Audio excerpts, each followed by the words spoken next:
Buongiorno, oggi ho deciso di condividere con voi un po' le emozioni dell'inizio, ma che in realtà sono anche le emozioni del presente, perché adesso sono passati 10 anni da quando ho iniziato a fare questa, chiamiamola così, attività pubblica e spesso, veramente anche per tutte le cose che mi succedono attorno, per questa montagna di affetto che ricevo da parte vostra, da parte degli amici e da parte della mia giovanissima assistente di 22 anni,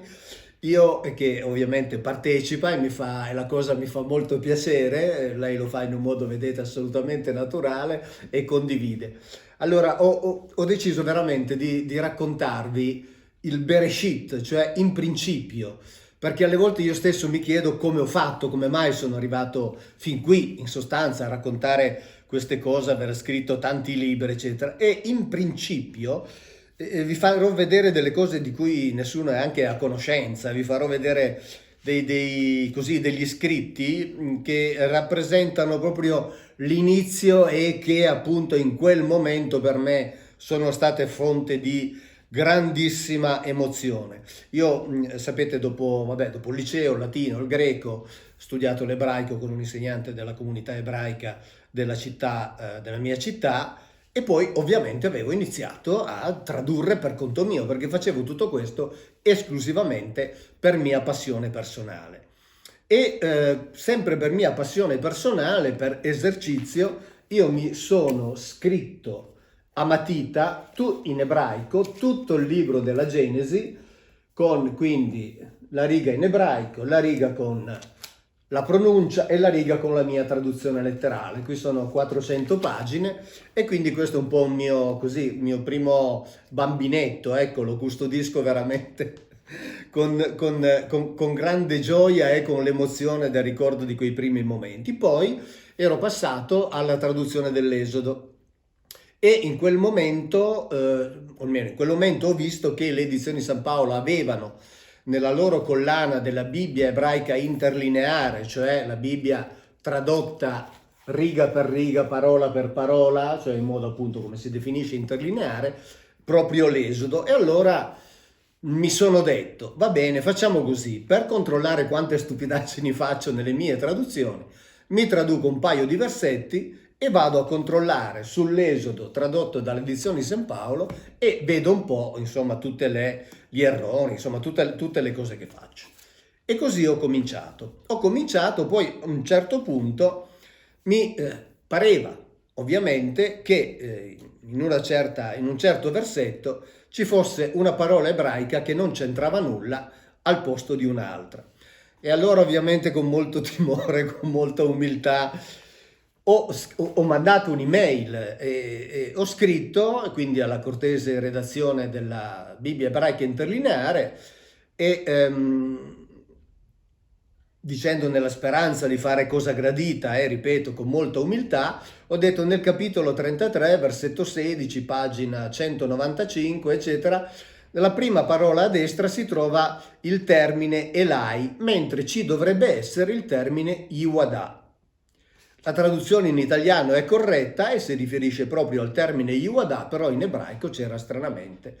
Elai. E ho detto, vabbè, tanto figuriamoci se mi rispondono. E invece loro molto correttamente, con grande gentilezza e grande disponibilità, mi rispondono addirittura il giorno dopo dicendo, mi risponde proprio il responsabile della collana, ho preso atto della sua preziosa segnalazione di errore nella pagina 195, quart'ultima riga di Esodo interlineare, Yiwadah, la ringrazio moltissimo. Non riesco a immaginare come si sia potuto introdurre un errore simile. Non abbia timore di scrivermi direttamente per segnalare altri eventuali errori.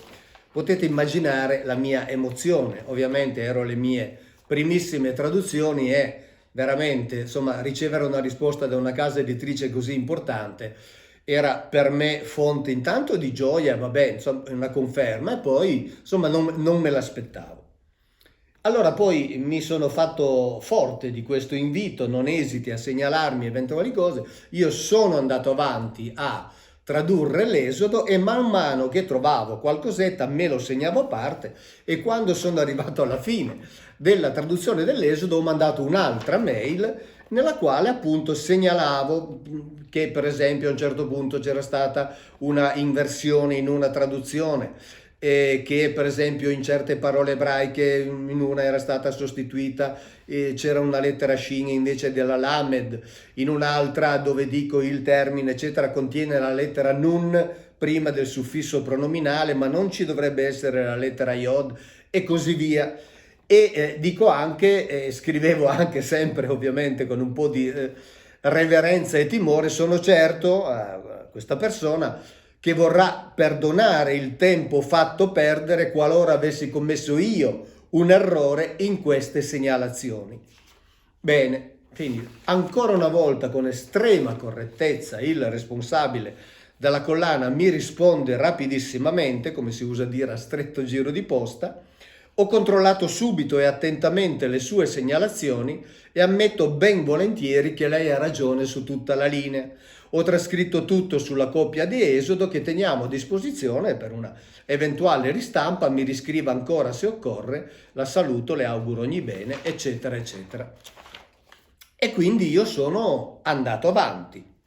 Sono andato avanti finché ad un certo punto ricevo da loro una richiesta dove mi dicono ma si potrebbe vedere qualche sua traduzione. Io lì, anche lì potete immaginare veramente insomma questo gioiosissimo trambusto interno che mi provocava perché ripeto stavo facendo tutto per me. Allora per esaudire questa richiesta cosa ho fatto? Ho preso 4 fogli di questa genesi scritta a matita, ne ho fatto le fotocopie, le ho piegate, le ho messe in una busta, le ho spedite dicendo tra me, allora siccome io ho una pessima grafia, dicendo probabilmente non capiranno neanche quello che ho scritto, comunque pazienza, queste sono le mie traduzioni, gliele mando. E invece mi rispondono ancora di nuovo a stretto giro, la traduzione letterale che lei sta conducendo corrisponde quasi esattamente alla nostra. Dove vive lei? Potrei avere il suo indirizzo e numero telefonico? In calce alla presente ci sono i miei dati, forse un incontro più ravvicinato potrebbe essere utile. E così abbiamo cominciato. Io sono stato nella loro sede, abbiamo fatto questo, incontro ravvicinato, hanno verificato che oltre all'ebraico io conoscessi anche il greco e il latino, perché altrimenti non potevano affidarmi nulla, perché non ci si può occupare della Bibbia soltanto conoscendo una di queste lingue, perché insomma i raffronti eccetera tra le varie versioni sono indispensabili, quindi bisogna essere in grado di farli, e hanno cominciato a darmi dei primi contratti, per esempio come questo è il contratto per fare il lavoro redazionale su Esodo, cosa che ho regolarmente fatto, che è stata inserita poi nelle edizioni successive, e nella loro presentazione del volume scrivono: né si può dimenticare l'apporto arrecato dal dottor Giovanni Salmeri, professore associato di storia del pensiero teologico presso l'Università di Roma Tor Vergata, e tantomeno, e questo di nuovo immaginate la mia emozione che sto condividendo con voi ancora adesso mentre leggo, e tantomeno la solidarietà dell'amico torinese Mauro Biglino, avendo egli controllato sulle ultime bozze il testo ebraico, la versione greca e l'intero lavoro redazionale. La stessa cosa poi è successa con il libro della Genesi, dove ancora una volta mi hanno affidato il controllo del lavoro redazionale, e anche qui scrivono: un grazie cordiale va all'amico torinese Mauro Biglino per aver ripercorso con competenza sulle ultime bozze gran parte del lavoro redazionale. E anche qui nuovamente un altro brividino, perché capite che, voglio dire, essere inserito in una collana del genere per una casa editrice così prestigiosa, no, non era per me cosa da poco, non lo è tuttora ovviamente. Dopodiché siamo passati ai contratti effettivi, cioè una volta verificato che a partire dall'inizio delle prime mail sapevo fare tutta una serie di cose, mi hanno dato il primo contratto di traduzione delle cosiddette 5 Meghillot, cioè 5 libri dell'Antico Testamento, che sono poi stati pubblicati qui con appunto traduzione interlineare italiana di Mauro Biglino. E qui devo dire, loro di nuovo nella presentazione scrivono una cosa molto interessante, perché poi prelude alla mia decisione presa in un certo momento. E di nuovo qui ringraziano il professor Giovanni Salmeri, e poi subito dopo, quindi ringraziamento all'amico torinese Mauro Biglino per il contributo all'allestimento di queste Megillot, cioè di questi 5 libri, dapprima con la stesura provvisoria della versione interlineare, intorno alla quale si è poi lavorato di Lima. Abbiamo lavorato di Lima assieme, nel senso che io andavo là da loro e vedevamo tutte le cose assieme, quindi con il controllo minuzioso sulle ultime bozze dei testi ebraico e greco e dell'intero lavoro redazionale. Quindi io ho fornito la traduzione, su cui si è lavorato di lì, ma poi vediamo, e poi tutto il controllo sul testo, sul greco, sull'ebraico e sull'intero lavoro redazionale. Ma per me questo lavoro e poi la stessa cosa è avvenuta 3 anni dopo, quindi fatti questi 5 libri, 3 anni dopo mi hanno dato il nuovo contratto per altri 12 libri, cosiddetti, i 12 libri dei cosiddetti profeti minori, e ancora una volta anche qui l'amico torinese Mauro Biglino, che ha contribuito all'allestimento di questo volume sui profeti minori, dapprima con la stesura provvisoria della versione interlineare, intorno alla quale si è poi lavorato di Lima, quindi con il controllo minuzioso sulle ultime bozze dei testi ebraico e greco e dell'intero lavoro redazionale. Bene, questo lavoro di Lima, ovviamente loro sono una grande casa editrice, quindi come tutte le grandi case editrici hanno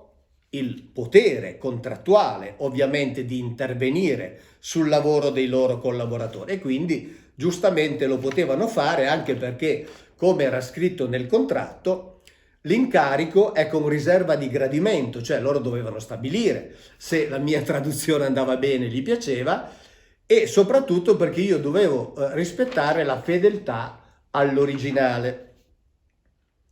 E la traduzione ella garantisce l'originalità della traduzione, assumendosi ogni responsabilità al riguardo. Bene, la cosa per me importante, al di là di questi lavori di Lima che facevamo assieme, la cosa per me importante, sapete qual era? Era questa, che nel momento in cui lavoravamo assieme, io questo poi l'ho detto molte volte nelle conferenze successive, ci sono dei termini che secondo me correttamente non bisogna tradurre, perché non si sa esattamente che cosa vogliano dire, e quindi l'onestà vuole che si lascino così. Bene, nei volumi in cui noi lavoravamo assieme, e anche in questi, che era il periodo in cui facevo il lavoro redazionale,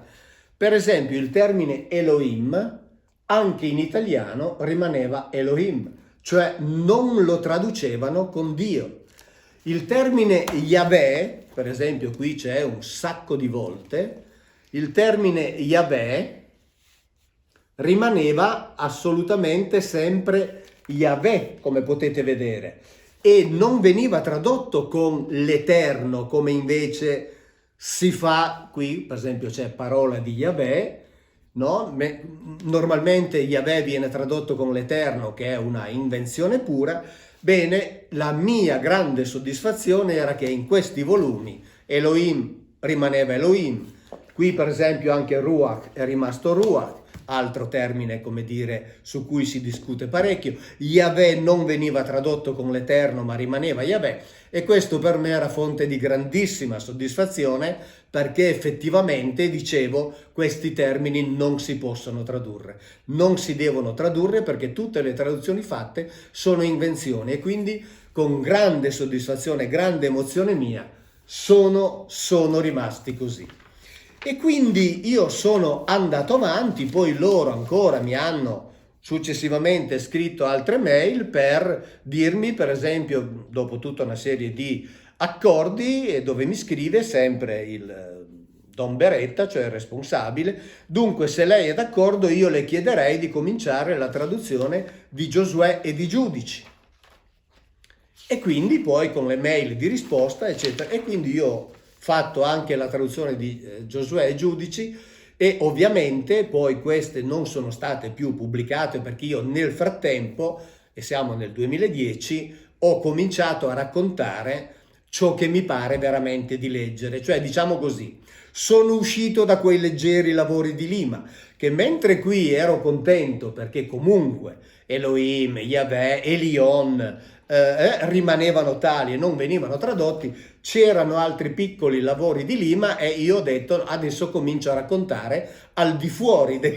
dei lavori di Lima, e chiaramente le edizioni San Paolo hanno interrotto il rapporto di lavoro con me perché non potevano,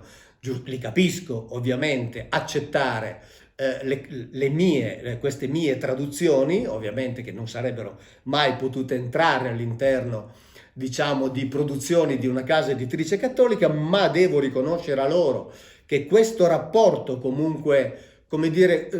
anche umanamente molto cordiale. Io avevo un bellissimo rapporto con questo Don Beretta, con cui mi incontravo veramente molto volentieri per lavorare assieme. Beh, loro, nonostante poi non abbiano più utilizzato gli ultimi miei lavori, devo dire, sono stati talmente corretti che me li hanno pagati, cioè, potevano benissimo dire non ci piacciono e io non avrei potuto fare nulla. E invece quindi il rapporto è rimasto su un piano di correttezza formale, umana, fino alla fine. Questo mi ha colpito molto. Ecco, e se penso che quindi tutto ciò che ho fatto in questi 10 anni nasce da questa prima mail in cui io ho segnalato che a pagina 195 della loro prima edizione di Esodo c'era quell'errorino, quella sostituzione di una parola ebraica con un'altra, beh, vi dico per primo, ancora adesso in questo momento, credetemi, mi viene un pochettino di pelle d'oca a pensare a tutto ciò che è successo nel frattempo, e ho ritenuto veramente, visto come ho detto all'inizio e ve ne ringrazio, la montagna enorme di affetto che mi circonda, io vi ringrazio di questo e ho avuto piacere dopo 10 anni veramente di condividere con voi queste mie profonde emozioni e profonda passione. Grazie, ciao e alla prossima.